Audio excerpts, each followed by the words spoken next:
Hey there, guys. I just wanted to send a message to all of our LEO, our first responders, our firefighters, military, our veterans who are all wrapped up in this program. In the first year of my targeting, I had a lot of incidences and encounters with law enforcement trying to report what was going on, having them be a part of the program, not really realizing it, coming to the crushing realization that we have no heroes, we have nobody that's going to come rescue us, that they were very much involved with what was going on. And that's probably still part of this program that bothers me the most, with all of our military and everybody that swore oaths to uphold the Constitution and to protect those and protect and serve. What a joke these days, right? But there are some, and I'm out here on the road a lot with my job. So when I encounter those that know what's going on, they know that it's wrong, they know it's illegal, they know it's unconstitutional, they know their supervisors are involved in their little fucking secret handshake, dick-sucking boys club, or whatever the hell they're doing.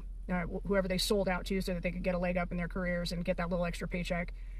But there are those that know their supervisors are doing terrible, terrible things, and they let me know. Those of you out there who have that conversation, that silent conversation with me, when you look at me, when we make eye contact, I see you.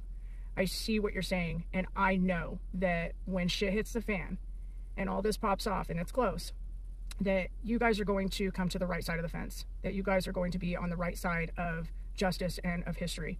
And I just want to let you know that we appreciate that. Those of us out here that are, fighting for our lives every single day, trying to survive, there's a lot of targets out here that have just lost all hope.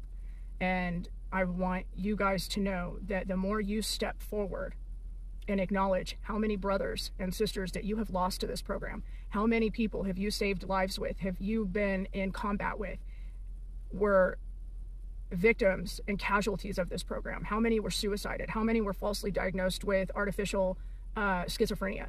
You guys know.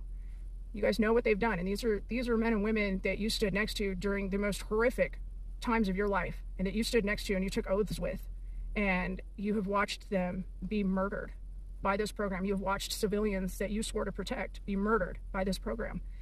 And every time that you make eye contact with me and you let me know to keep doing what I'm doing, I want you to know that I understand the choice that you're having to make right now. You're having to choose to become an enemy of the state.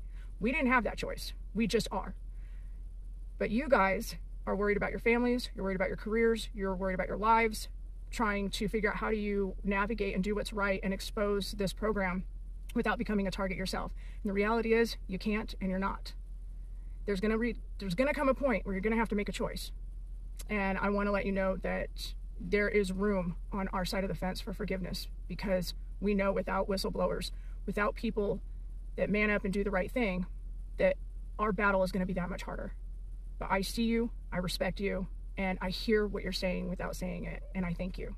So for all of you TIs out there who have completely lost all hope and faith, just know that there are law enforcement officers, firefighters, all the people that we grew up to idolize and respect and learned that we needed to call for help. And we realized very quickly we couldn't. There are still some left. They just can't say anything right now, but they will. And I have full confidence that they will. So everyone stay safe and stay warm.